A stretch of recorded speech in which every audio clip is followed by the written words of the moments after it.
जाणून घेणार आहोत महत्त्वाच्या घडामोडी, पण त्यापूर्वी एक महत्त्वाची बातमी अशी बघा, उद्या व्हायरलमध्ये आपण जाणून घेणार आहोत वेगवेगळे व्हिडिओ. सुरुवात करूयात. नागालँड सरकारमधील मंत्री आणि भाजपचे अध्यक्ष तेमजेन इनमा अलॉंग हे सोशल मीडियावर नेहमीच विनोदी प्रतिक्रिया शेअर करत असतात. नुकतंच त्यांनी आपल्या मतदारसंघात काही काळ पिछाडीवरून आघाडी घेत विजय मिळवला. दरम्यान निकाल पाहून ते ट्विटरवर फिल्मी झाले. तेमजेन इनमा अलॉंग यांनी ट्विटरवर शाहरुख खानच्या प्रसिद्ध बाजीगर सिनेमातील हारकर जितने वाले को बाजीगर कहते हा डायलॉग शेअर करत विजय साजरा केला.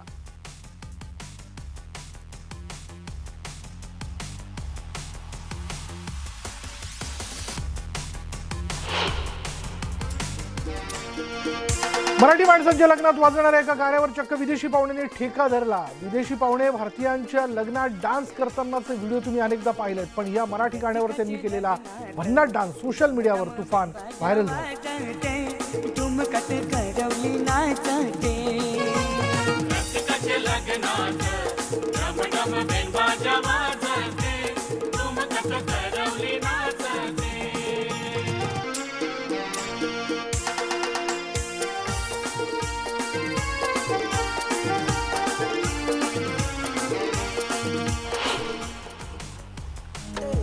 साडीच्या दुकानात सेल्समन अगदी सहजपणे साडी नेसून दाखवतात. असाच एका सेल्समन असणाऱ्या सरदारजींचा व्हिडिओ सध्या सोशल मीडियावरती व्हायरल झाला, ज्यात 10 सेकंदात त्यानं साडी नेसून सर्वांना आश्चर्यचकित केलं. त्यानं ज्या टेक्निकीनं साडी नेसली आहे ती टेक्निक महिलांना सुद्धा येत नाही आणि हा व्हिडिओ पाहून लोक आश्चर्यचकित झाले असून सरदारजींच्या टॅलेंटचं कौतुक केलं जात आहे.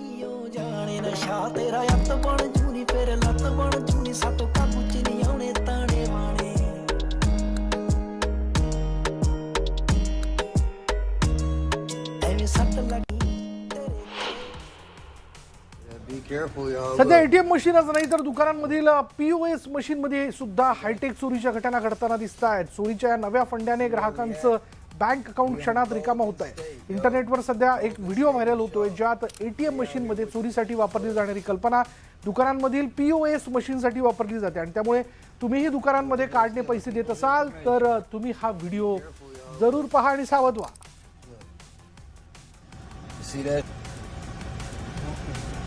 You see where we at? We on Golden State, yo. Golden State and Shaw.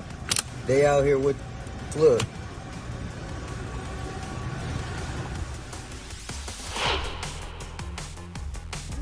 एका नवरदेवानं चक्क आपल्या लग्नाची गाडी अनोख्या पद्धतीने सजवून घेतली. गाडीला फुलांची सजावट न करता चक्क त्यानं पालेभाज्या आणि फळभाज्यांपासून गाडी जी आहे ती सजवलेली आहे. गाडीची सुंदर सजावट बघून फुलांची कमी देखील भासणार नाहीये.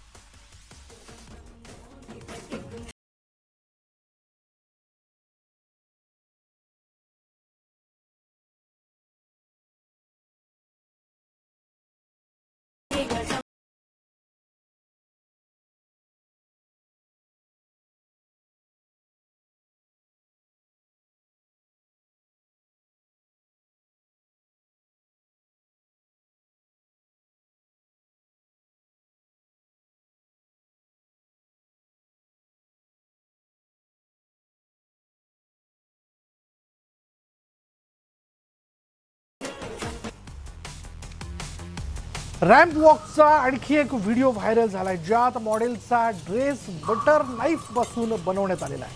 फक्त ड्रेसच नव्हे तर मॉडेलच्या केसातही बटर नाईफ लावण्यात आलाय.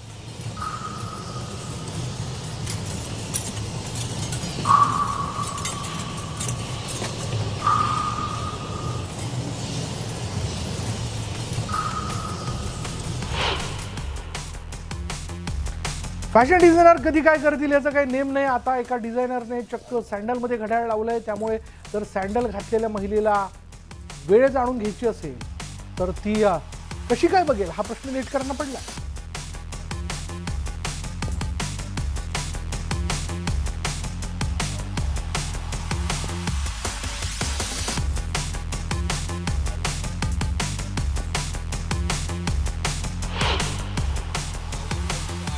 एका चायनीज युट्यूबरने आपल्या ब्लॉगमध्ये चाहत्यांना जिवंत कोळंबी खाऊन दाखवली. आतापर्यंत चायनीज लोकांना जिवंत गांडूळ खाताना पाहिलंय, पण आता एका युट्यूबरने चक्क जिवंत कोळंबीचं सलाड बनवून खाल्लंय आणि या व्हिडिओला 6 मिलियन लोकांनी पाहिलं असून व्हिडिओवर भन्नाट कमेंट्स येत आहेत.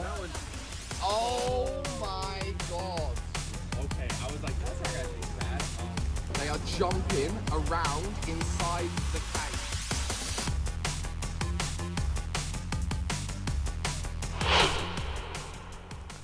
आणि यानंतर थेट जाऊया संजय राऊत बोलतायत तिथे. तर कसब्याचा निकाल लागतो आणि थोडं जर इकडे तिकडे झालं, एखादं बंडखोर एखादा घटकपुरुष बाजूला गेला तर चिंचवड प्रमाणे निकाल लागतो. हा दोन्ही मतदारसंघातल्या मतदारांनी दिलेला हा धडा आहे. नक्कीच कसब्याचा निकाल हा या महाराष्ट्र राज्याच्या भविष्यासाठी, राजकीय भविष्यासाठी एक मार्गदर्शक आहे. आणि 2024 पर्यंत महाविकास आघाडीनं मजबूतीने एकत्रितपणे काम केलं तर ही एकजूट दाखवली तर 2024 साली विधानसभेत महाविकास आघाडीच्या 200 पेक्षा जास्त जागा निवडून येतील हे मी आता खात्रीनं सांगतो. आणि लोकसभेला किमान 40 जागा आम्ही जिंकू. चिंचवडमध्ये मी अजूनही सांगेन की आमच्या सगळ्यांकडून ती चूक झाली काही बाबतीमध्ये. चिंचवडचा विजय हा भारतीय जनता पक्षाचा विजय आहे हे कोणीच मानणार नाही. चिंचवडमध्ये अनेक वर्ष एक जगताप पॅटर्न चालतो, तर जगताप पॅटर्नचा हा विजय आहे.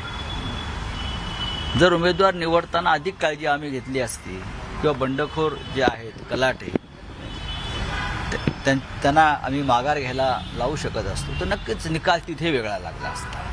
सत्तेचा वापर कशा पद्धतीने होऊ शकतं याचं दर्शन पुणेकरांना या निवडणुकीत घडलं. हो, पण सत्तेचं दर्शन, प्रदर्शन, विकृती हे सगळं होऊन सुद्धा कसब्यातल्या किंवा पुण्यातल्या सुजाण मतदारांनी सत्ताधाऱ्यांना जी चपराक दिली आहे त्यापासून त्यांनी धडा घेतला पाहिजे.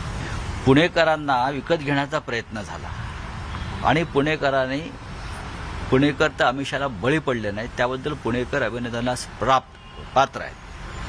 कसब्यामध्ये घराघरात पैशाची पाकिटं फेकण्यात आली. हे काँग्रेसचे जे विजयी उमेदवार आहेत रवींद्र धनगरे त्यांचं काम नाही आहे, तो साधा कार्यकर्ता आहे. मग कोणी केलं हे? आणि तरीसुद्धा लोकांनी ही धनशक्ती लाथाडली या राज्यकर्त्यांची. मुख्यमंत्री, गृहमंत्री असलेले उपमुख्यमंत्री, त्यांचं कॅबिनेट एका कसब्यामध्ये म्हणून रोज मंत्रिमंडळाच्या बैठका घेत बसलं होतं. जनतेने ते सुद्धा नाकारलं आणि तुम्हाला म्हटलं ही सुरुवात आहे. कसबा तो झाकी है, महाराष्ट्र अभी बाकी है, ही जी घोषणा महाराष्ट्रात सध्या चालते आहे त्याची सुरुवात आहे. पण ही छाती बघायला मिळणार का? कारण नाना पटोले असं म्हणतात की आम्ही पुढच्या निवडणुकांमध्ये आमची म्हणजे स्थानिक स्वराज्य संस्थांमध्ये खास करून एकला चळवळीची भूमिका आहे. म्हणजे लोकसभा स्थानिक स्वराज्य संस्थांचा विषय हा स्थानिक पातळीवर घेतला जातो आणि मी नाना पटोले यांच्याशी सहमत आहे की तरी आम्ही एकत्र बसू जिथे शक्य आहे. ग्रामपंचायती, पंचायती, जिल्हा परिषदा हा वेगळा विषय आहे. आम्ही आज चर्चा करतोय विधानसभा लोकसभेची. हक्कभंगाच्या नोटिशीवरती काय तुमचं आता म्हणजे कारण ते अजूनपर्यंत काय तुम्ही काय मुदत पाळत नाहीत असं. पण आता त्याला धरून सगळे आमदार जे आहेत शिंदे गटाचे ते म्हणतात की आता संजय राऊतांना अटक करण्याची आमच्या सगळ्यांची मागणी आहे. त्यांच्या अटकेने जर त्यांच्या मागणीने जर अटक होणार असेल तर होऊन जाऊ द्या ना. कायदा, न्यायालय, पोलीस हे अजून खोक्याखाली चिरडलेले नाही आहेत पूर्णपणे. अजूनही काही रामशास्त्री जिवंत आहेत. 40 आमदारांनी आधी स्वतःचं अंतरंग तपासावं.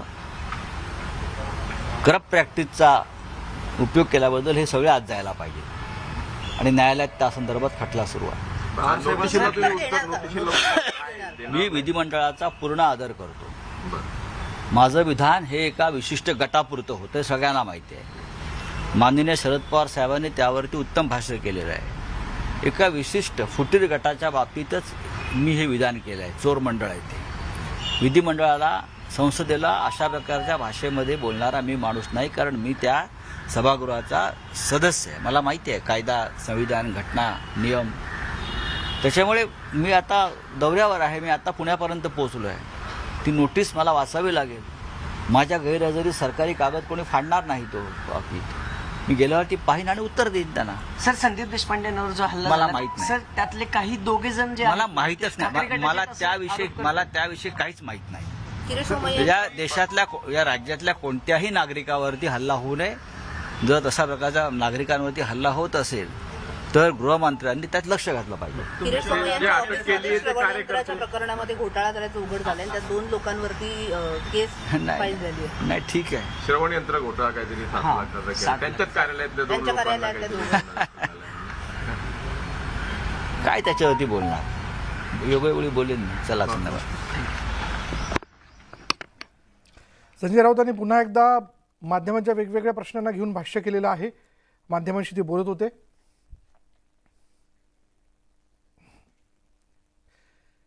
आणि पुन्हा एकदा आपण जाणून घेणार आहोत होऊ दे व्हायरलमध्ये वेगवेगळे व्हायरल व्हिडिओज.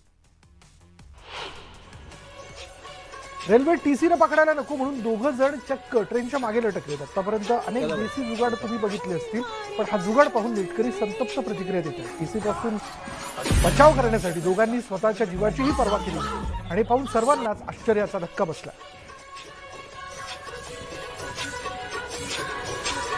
चलो भाई देखो अपने काम.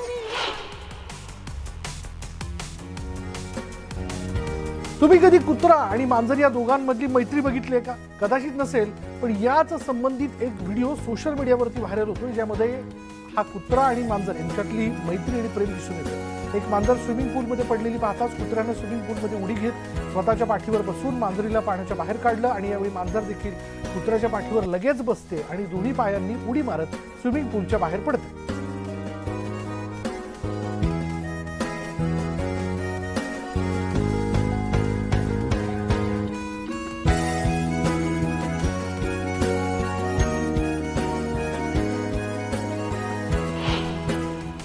आता ब्रेकनंतर पुन्हा एकदा जाणून घेऊयात व्हायरल व्हिडिओज. सुरुवात करूयात माणसांप्रमाणेच पाळीव प्राण्यांनाही संगीताची आवड आहे. तुम्ही पाळीव प्राण्यांना कधी गाण्यावर डान्स करताना तर कधी चक्क गाणं गाताना पाहिलं असेल. आता एक कुत्रा पियानोवर वाजवलेल्या संगीताचा आनंद घेताना दिसतोय. कुत्र्याला पाहून जणू तो संगीताने मंत्रमुग्ध झाल्याचं बघायला मिळतंय. आनंद महिंद्रा यांनी हा व्हिडिओ शेअर केला.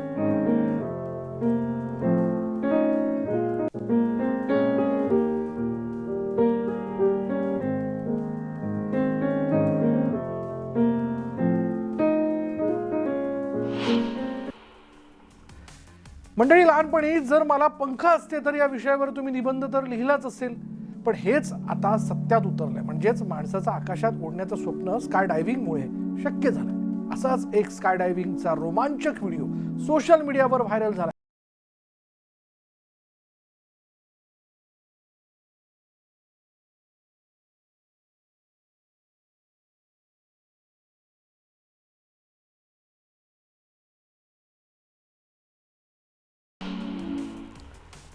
यानंतर इथेच थांबणार आहोत. पहा फक्त न्यूज 18 लोकमत.